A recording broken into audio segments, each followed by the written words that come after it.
বন্ধুরা, ঘরে আমাদের অনেকেরই ছোট ছোট টুকরো টুকরো শপিং ব্যাগ, ব্লাউজ পিস, এমনি নর্মাল কাপড় এগুলো পরে থাকে। ভাবলাম আজকে সেরমই কিছু টুকরো জুড়ে একটা সুন্দর অর্গানাইজ তৈরি করি। তার জন্য একটা ব্লাউজ পিসের টুকরো, একটা শপিং ব্যাগের টুকরো, একটা অস্ত্রের টুকরো নিয়ে ভালো করে জুড়ে নিলাম। যেহেতু আমার কাছে অনেকগুলো টুকরো টুকরো আছে, তাই আমি পার্ট পার্ট জুড়ে নেবো। আবার সেই অংশটার সাথে নিচেও ওরকমভাবে আরও দুটো পার্ট আমি জুড়ে নিয়েছি। এবারে ঠিক লম্বালম্বিভাবে মধ্যিখানে ভাঁজ দিয়ে সেন্টার পয়েন্টটা বার করে সেন্টার পয়েন্ট থেকে ঠিক এপাশে 2.5 ইঞ্চি এপাশে 2.5 ইঞ্চি দাগ দিয়ে আমি ফিতে বসিয়ে দিয়েছি। ভেতরে একটা পকেটও লাগিয়ে দিয়েছি, চেনটাও লাগিয়ে দিলাম, আর রানারটা লাগিয়ে দেবো।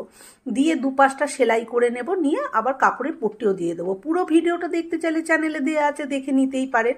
তারপরে নিচে থেকে 2 ইঞ্চি বাই 2 ইঞ্চি করে কেটে নিলাম। এবার কেটে নিয়ে এরকমভাবে সেলাই করে এখানেও পট্টিটা লাগিয়ে দিলাম। তৈরি হয়ে গেল না টুকরো টুকরো জিনিস জুড়ে খুব সুন্দর একটা অর্গানাইজ।